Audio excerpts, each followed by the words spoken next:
Hello students, welcome back. In this video we are going to continue our chapter number 11, social responsibility of business, and today's our topic of discussion is responsibility of business towards customer.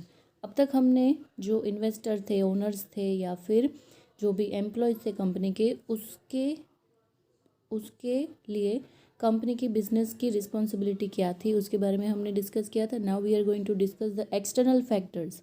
उसमें customers included हैं. तो first हम social responsibility of business toward customer के बारे में discuss कर रहे हैं. The existence of any business unit is difficult to imagine without customers. The customer is the center of the existence in any business unit. That's why a customer is called the king of market. Customer के बिना कोई भी business को imagine करना क्या है, difficult है, क्योंकि कोई भी बिजनेस कस्टमर्स के बिना जो है वो चल नहीं पाएगा. इसलिए कस्टमर जो है वो पूरे मार्केट के सेंटर में रहते हैं. इसीलिए कस्टमर्स को किंग बोला जाता है, king of the market. Customer known as king of the market. उसमें फर्स्ट रिस्पॉन्सिबिलिटी है सेलिंग ऑफ प्रॉपर प्रोडक्ट और services. It is considered as social responsibility towards consumer while maintaining proper quality of product or service. It is duty of any business unit to provide their products in appropriate packing, weight, without adulteration to satisfy the needs of consumers. It means जो भी product जो है वो producer customer को provide कर रहा है, तो उस जो सेलिंग कर रहा है उस सेलर की ये सोशल रिस्पॉन्सिबिलिटी है कि कस्टमर को जो है वो गुड्स जो प्रोवाइड कर रहे हैं वो प्रॉपर क्वालिटी के हो. वहाँ पे क्वालिटी मेंटेन होनी चाहिए, चाहे वो उसको प्रोडक्ट प्रोवाइड कर रहा हो या तो फिर सर्विस प्रोवाइड कर रहा हो. It is a duty of any business unit to provide their products in appropriate packing. अच्छी तरह पैक की गई हुई प्रोडक्ट ही कस्टमर को सेल करना है. कोई भी उसमें मिक्सअप नहीं करना है. ख़राब कोई भी चीज़ें हैं उनको मिक्सअप करके फिर बेचना नहीं है. कस्टमर की नीड्स जो है वो अच्छी तरह से सेटिस्फाई करनी है बिना मिलावट किए. Second is reasonable price. Any business unit provide services और products have to keep their price reasonable which gives the customer proper satisfaction and proper return to the producer. यहाँ पे ऐसी चीज़ों उनको बेचनी है, ऐसी सर्विसेज कस्टमर को प्रोवाइड करनी है जिसकी प्राइस जो है वो रीज़नेबल हो, जैसे प्रोड्यूसर को अच्छी तरह से रिटर्न भी मिल जाए और कस्टमर है उनको अच्छी तरह से प्रॉपर सेटिस्फेक्शन भी मिल जाए. In today's competitive era a unit requires a reasonable profit in order to survive, but along with as a part of social responsibility the unit have to charge reasonable price to the consumer rather than recovering more prices. अब ऐसा भी है कि कोई भी business को competition में टिक पाने के लिए जो है प्रॉफिट कमाना ज़रूरी हो चुका है, लेकिन प्रॉफिट कमाने के साथ साथ कंज्यूमर को जो है उनके पास से प्राइस भी रीज़नेबल लेनी चाहिए. उनको चीट नहीं करना चाहिए. उनको जो है वो कोई भी चीप क्वालिटी की प्रोडक्ट जो है वो नहीं बेचना चाहिए.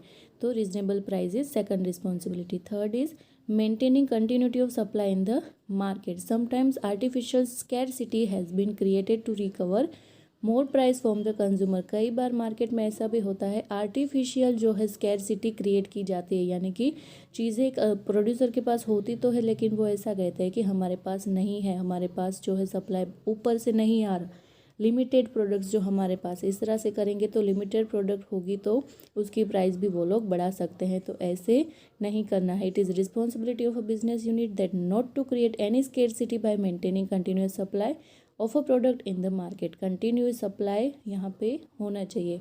जैसे जैसे प्रोडक्ट्स जो है वो सेल की जाती है उसी तरह से उसका सप्लाई भी उनको बढ़ाना चाहिए. उनके पास बल्क में जो है वो चीज़ें होनी चाहिए ताकि स्कैरसिटी क्रिएट ना हो सके. Next is not to use misleading advertisement. Some business units are advertising for a benefits of their products और services in exaggerated manner in reality which is mostly misleading.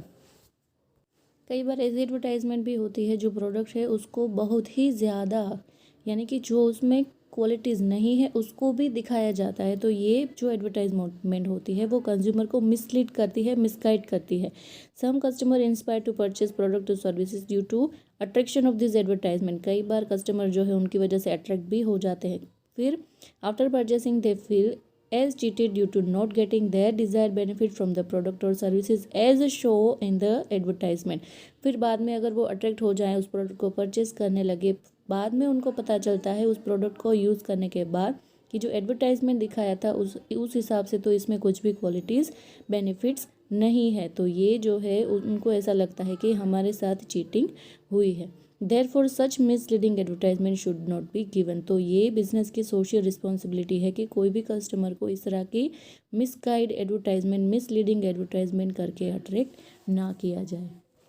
Next is after sale services. After selling a product or service to the customer, the responsibility of a business unit does not complete. In fact, it is the beginning of the responsibility for grievances, redressal of consumer regarding product or services, availability of nearer service center, and if the customer does not like the product, then freedom to returning back. It is the customer's legal right and social responsibility of the unit. If unit voluntarily accepts it, the social of the status of the unit increases. Otherwise, it is a forced by the present legislation that the social and business status of the unit diminish. यहाँ पे after sale services यानी कि कोई भी अगर चीज़ जो है वो कस्टमर को बेच दी, उसके बाद बिजनेस यूनिट की रिस्पॉन्सिबिलिटी ख़त्म नहीं होती, इतने से ख़त्म नहीं होती। आफ्टर ऑल क्या होता है, इनफैक्ट इससे तो रिस्पॉन्सिबिलिटी स्टार्ट होती है। अगर कोई भी प्रोडक्ट उनको बेची तो बाद में अगर वो कस्टमर को पसंद नहीं आई, उनका यूज़ करके उसको अच्छा नहीं लगा, तो उनको फ्रीडम दी जाती है कि वो उसको रिटर्न भी कर सके, बैक भी दे सके। तो ऐसा भी होता है अगर कोई ऐसी इलेक्ट्रॉनिक चीज़ें हैं तो उनका सर्विस सेंटर में जो है वो आफ्टर सेल सर्विसेज भी उनको प्रोवाइड करनी चाहिए। तो ये सोशल रिस्पॉन्सिबिलिटी है कोई भी यूनिट की। इससे क्या होगा, कोई भी यूनिट है उसकी रेपुटेशन मार्केट में बढ़ेगी। Next is social responsibility of business towards the suppliers. Success of any business unit depends upon continuous supply of better quality of goods. Business की सक्सेस वही होती है जहाँ पे कंटिन्यूसली सप्लाई जो है वो गुड्स का होता रहे। दिस सप्लाई में बी फिजिकल मटेरियल और सर्विस एज वेल। ये मटेरियल के फॉर्म में भी हो सकता है और सर्विसेज के फॉर्म में भी हो सकता है। The external factor which performs as important role in success of unit is a supplier and the responsibility of a unit towards supplier is. अब यहाँ पे सप्लाई जो है वो फिजिकली मटेरियल भी हो सकता है, एज आई सेड बिफोर कि सर्विस का भी कंटिन्यूस फ्लो जो है वो होना चाहिए। तो एक्सटर्नल फैक्टर जो भी इम्पोर्टेंट रोल जो है वो अदा करते हैं इस पूरी प्रोसेस में, जो सप्लायर की जो ये रिस्पॉन्सिबिलिटी होती है वो यहाँ पे दी गई है। First is information is in advance about the supply. Except emergency reason, suppliers should be informed in advance about requirement of goods as per demand so that continuous supply become possible. As a result, the continuity of production may maintain and the business status may increase as well. अगर आप कोई भी business कर रहे हो, अगर आपको कोई भी चीज़ की ज़रूरत है तो जो सप्लायर जो आपको सप्लाई करता है उनको एडवांस में जो है वो उनको बता देना है। अगर इमरजेंसी रीज़न है, उसके अलावा कोई भी अगर रिक्वायरमेंट आपको है तो उसकी इन्फॉर्मेशन उनको एडवांस में देनी है ताकि वो as per demand continuously supply जो है वो उनके लिए भेजना पॉसिबल बन सके। उसका रिज़ल्ट क्या होगा, जो भी बिज़नेस में कंटिन्यूटी होगी प्रोडक्शन की या तो फिर सेलिंग की, वो मेंटेन रहेगी और एट द एंड बिजनेस का जो स्टेटस है वो भी इंक्रीज होगा। Next is clarity of quality and skills. The unit have to be clear in advance about their quality needs to the supplier of raw material and services. Thus the continuity of supply में maintain. अगर आपको किस तरह का goods जो चाहिए, किस तरह की आपकी डिमांड है, कौन सी क्वालिटी के रॉ मटेरियल आपको चाहिए, उसकी इन्फॉर्मेशन सारी पहले से ही सप्लायर को दे देनी है ताकि सप्लायर उस हिसाब से आपको जो है वो गुड्स प्रोवाइड कर सके। Next is timely payment. The payment to the supplier of raw material and the labour should be fulfil as per determined terms and condition. जो भी टर्म्स एंड कंडीशन पहले से डिसाइड हुई है उसका टाइम टू टाइम पेमेंट जो है वो कर देना है। ये सोशल रिस्पॉन्सिबिलिटी होती है बिजनेस की टूवर्ड्स द सप्लायर्स।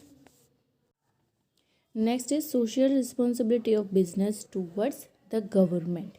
गवर्नमेंट के प्रति भी कोई रिस्पॉन्सिबिलिटी होती है बिजनेस की। कौन कौन सी होती है? A business unit have to operate its economic activities as per law defined by the government. सारी एक्टिविटीज़ उनको जो गवर्नमेंट के रूल्स एंड रेगुलेशन है उस हिसाब से ही करनी है। First is abide by the laws. It is the responsibility of business to abide the laws led by the government. जितने भी गवर्नमेंट के रूल्स एंड रेगुलेशंस है, लॉज है, वो सारे उनको फॉलो करने हैं। ये उनकी सोशल रिस्पॉन्सिबिलिटी है कोई भी बिजनेस यूनिट की। Second is payment of taxes honestly. The business unit has to pay all the taxes honestly in time laid by the government. जितने भी गवर्नमेंट ने उनके ऊपर टैक्सेस जो है वो पे करना अप्लाई किया है, जितने भी टैक्सेस उनको पे करने हैं कंपनी को, वो टाइम टू टाइम और ऑनेस्टली उनको पे कर देने हैं गवर्नमेंट को.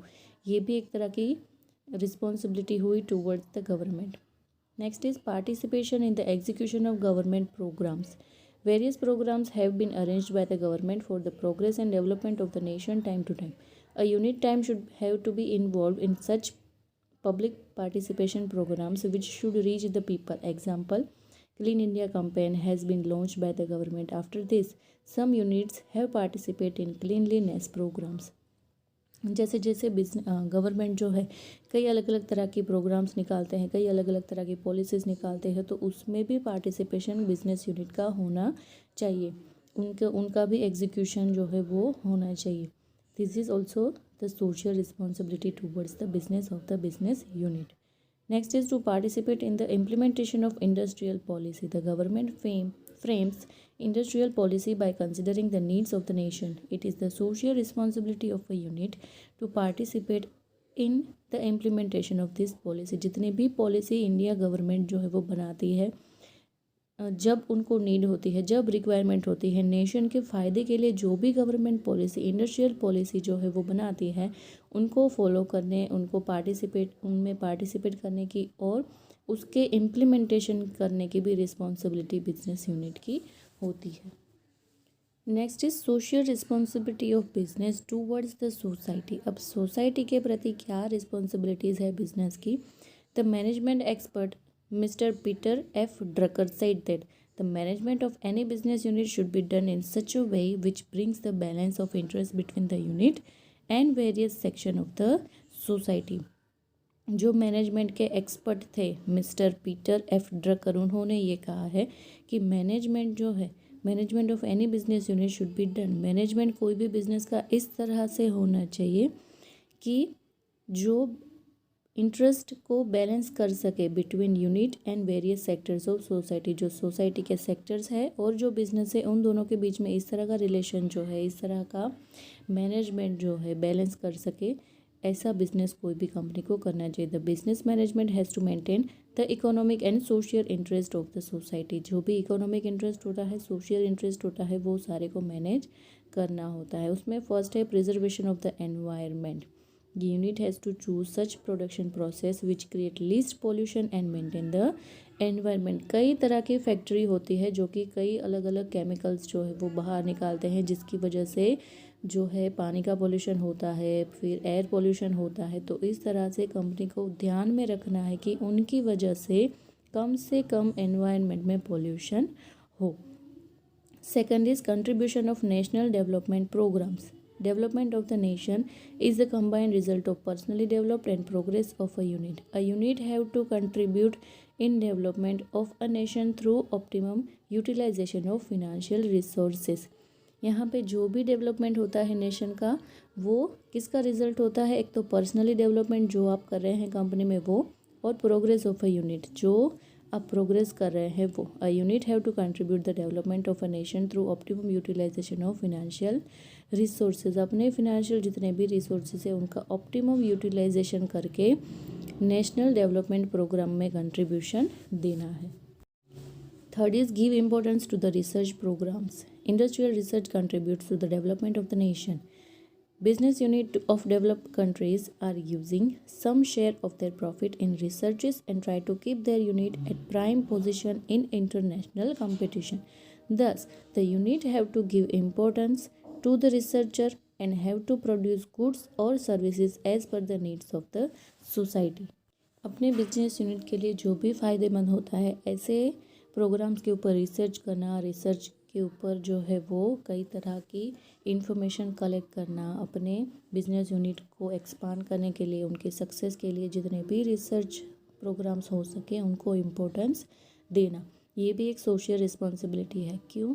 क्योंकि इससे क्या होगा, बिजनेस यूनिट जो है, कई तरह के ऐसी कंट्रीज है डेवलप्ड कंट्री जो अपने जो प्रॉफिट होते हैं उसमें से कुछ प्रॉफिट, कुछ एक्सपेंस वो ऐसे जगह पे करते हैं कि जिसमें रिसर्च कर सके, कई कंट्रीब्यूशन वो रिसर्च में देते हैं ताकि जो है उनकी पोजीशन इंटरनेशनल मार्केट में बनी रहे।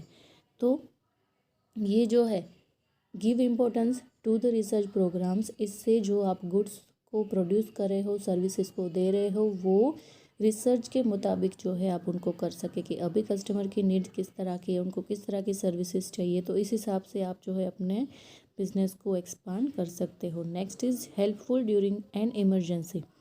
If in the situation such as natural calamities, the units have to perform social responsibility by being helpful to government and semi-government organizations.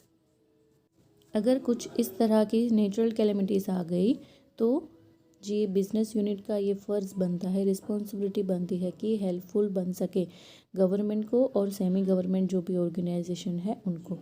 Next is conversation of social and cultural heritage, conservation of social and cultural heritage.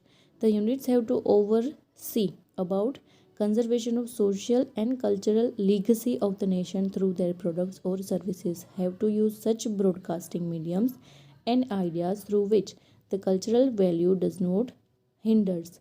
For example, depiction of obscenity or apartheid concept should not be involved in advertisement. ऐसे videos और ideas जो है उनको represent करना है जिससे दूसरे जो देश है उनकी जो फीलिंग्स है उनको हर्ट ना हो। तो यहाँ पे conservation of social and cultural heritage भी मेंटेन करना है, ऐसे कोई काम नहीं करना है जिसकी वजह से कोई डिस्टर्बेंस क्रिएट हो। Next is participation in social encouragement. Social development is not possible without equality in any society. Social equality is achieved through procurement of proper opportunity in each community. The business unit have to be helpful in development by providing proper opportunities to the weaker section of the society. इस तरह की activities उनको करनी है। जो social responsibility होती है, social development होता है, वो without equality of any society नहीं होता। सारी सोसाइटी के जितने भी पर्सन हैं उनको इक्वली लेके चलना होता है। तो यहाँ पे इस तरह की अचीवमेंट तभी हो सकती है जब सारी कम्युनिटी को प्रॉपर अपॉर्चुनिटी दी जाए। तो बिजनेस यूनिट जो है उनको हेल्प करना है डेवलपमेंट में by providing proper opportunities to the weaker section of the society. जो सोसाइटी में वीक पर्सन है उनको भी सेम अपॉर्चुनिटी अप्लाई करनी है। Next is maintain human rights. It become a part of a social responsibility for the unit to maintain natural and constitutional human rights. सारे जितने भी ह्यूमन राइट है उनको मेंटेन करना है। ये भी एक तरह की सोशल रिस्पॉन्सिबिलिटी हुई बिजनेस यूनिट की।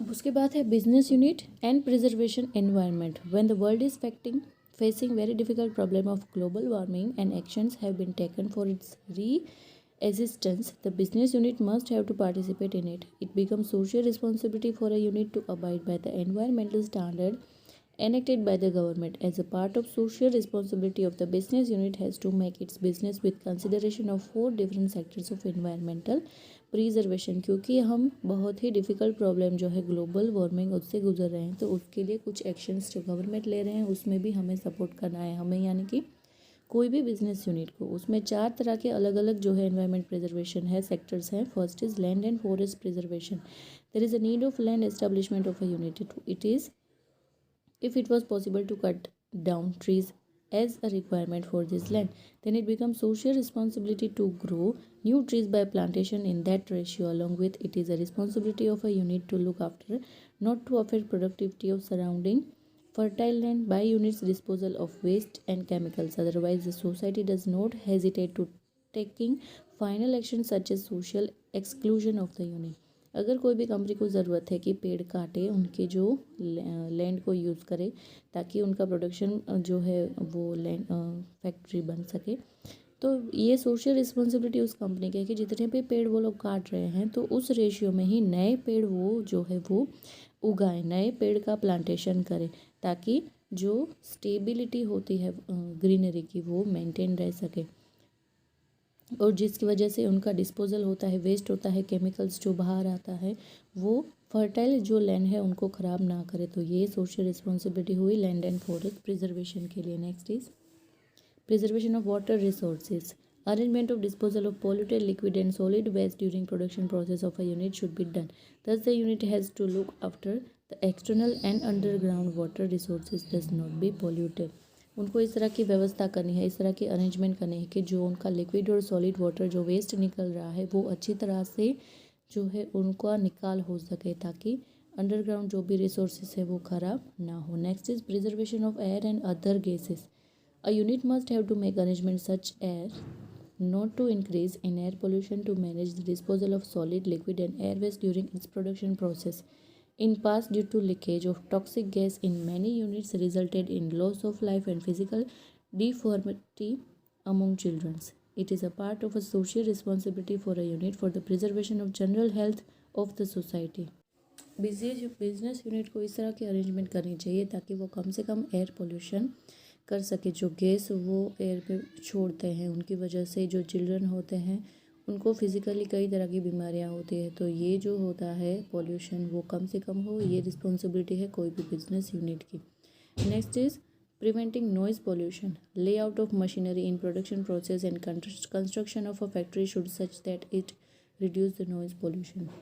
जो कंस्ट्रक्शन होता है फैक्ट्री का उससे और जो लेआउट होती है मशीनरी की उससे कई तरह का नॉइज़ पोल्यूशन होता है, तो वो ना हो इसकी भी रिस्पॉन्सिबिलिटी जो है वो कंपनी को उठानी होती है.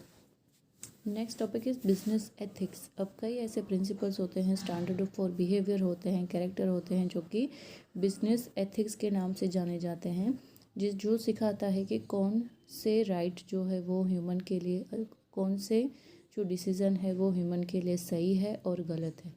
Set of accepted principles and standards for behavior and character in business ethics. Discussion and implementation of such principles and standards happen in business ethics, which decides the implements what is right and what is wrong in human relation. For example, fraud, bribe, etc.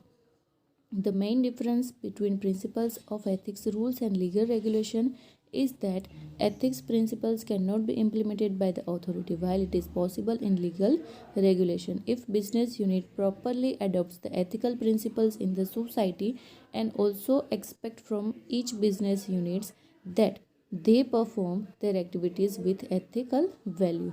ethical जो ethics होते हैं business के वो और legal regulation में इतना फ़र्क है कि जो एथिक्स होते हैं वो कंपलसरी फॉलो नहीं किए जाते, बट लीगल जो रेगुलेशन होते हैं उनको हम कंपलसरीली जो है वो फॉलो करवा सकते हैं. Mostly violation of business ethics occur when a businessman hopes for speedy and more profit. यहाँ पे एथिक्स जो है उसका वायोलेशन तभी पॉसिबल होता है जब कोई भी बिजनेसमैन है उनको स्पीडी और ज़्यादा प्रॉफिट चाहिए. But as per the common observation, the units that are be able to maintain ethical standard, its existence survive for a long period and can achieve good economic growth as well. But जो ये ethics सारे follow करते हैं वो long term के लिए जो है market में टके रहते हैं. अब एलिमेंट्स ऑफ बिजनेस एथिक्स, उसके एलिमेंट्स क्या हैं? Ethical behaviour is good for both the business and society. If a unit have element of value and ethics in its day-to-day transaction, then only the right atmosphere can be set up in the unit. यहाँ पे जो है ethical जो behavior होता है वो दोनों के लिए अच्छा है, बिजनेस के लिए भी और सोसाइटी के लिए भी. अगर ये सारे एलिमेंट्स जो है वो फॉलो किए जाते हैं डे टू डे ट्रांजेक्शन में तो उससे अच्छी तरह का जो है एटमॉस्फेयर सेट होता है. उसमें फर्स्ट है commitment of top level management.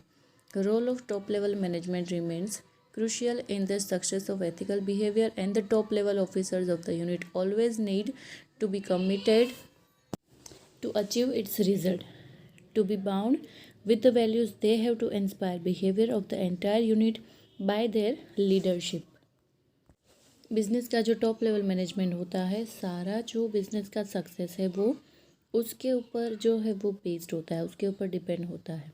तो उनका मेन जो लीडरशिप होता है वो ऐसा होता है कि वो लोग जो है इंस्पिरेशन दे सके, डायरेक्शन दे सके जो भी डिफ़िकल्ट सिचुएशन अगर आती है तो यहाँ पे टॉप लेवल मैनेजमेंट का रोल होता है वो बहुत ही इम्पोर्टेंट होता है in success of business unit.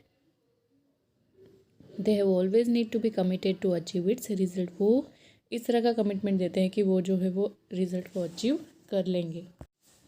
Next is publishing directional rules.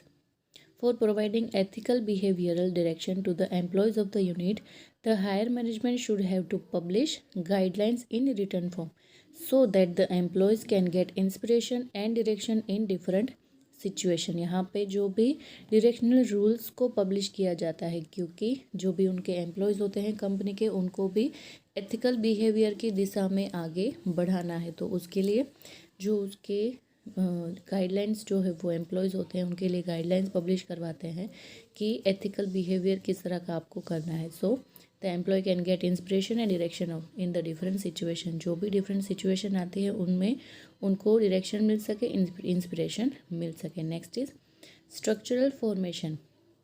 The decision taken by the unit obeys the ethical principles of the unit. To ensure the same, appropriation infrastructure should be created for this implementation. इस तरह का structure बनाया जाता है जिसमें ethical principles के बारे में सारी इन्फॉर्मेशन दी गई हो, सारे इंफ्रास्ट्रक्चर दिए गए हो और उनका इम्प्लीमेंटेशन की भी इंफॉर्मेशन उसमें हो। Third is participation in decision. Employees participation in decision making makes the ethical value successful. जो एम्प्लॉयज़ होते हैं उनका अगर कोई भी व्यू पॉइंट्स होता है, उनके अगर कोई भी सजेशन होते हैं, तो उनके डिसीज़न कोई भी डिसीज़न लेने में उनका भी जो है वो इन्वॉल्वमेंट होना चाहिए। Next is evaluation of results. Usually an ethics are the matter of qualitative concept becomes concept of ethical standard which can be learn by the feedback from different categories associated with the unit. इसका जो evaluation इस तरह से हो सकता है, जितने भी एसोसिएटेड यूनिट्स होते हैं बिजनेस के साथ, उनका फीडबैक लिया जाता है जो कॉन्सेप्ट होता है अपनी कंपनी का उसके एथिकल स्टैंडर्ड्स के लिए। तो ये था social responsibility of business chapter number 11 जो यहाँ पे कंप्लीट होता है। जनरली ये आपको एग्ज़ाम में नहीं आने वाला है, लेकिन आपके इन्फॉर्मेशन के लिए मैंने ये आपको समझाया है, तो इसको रीड कीजिए। Thank you.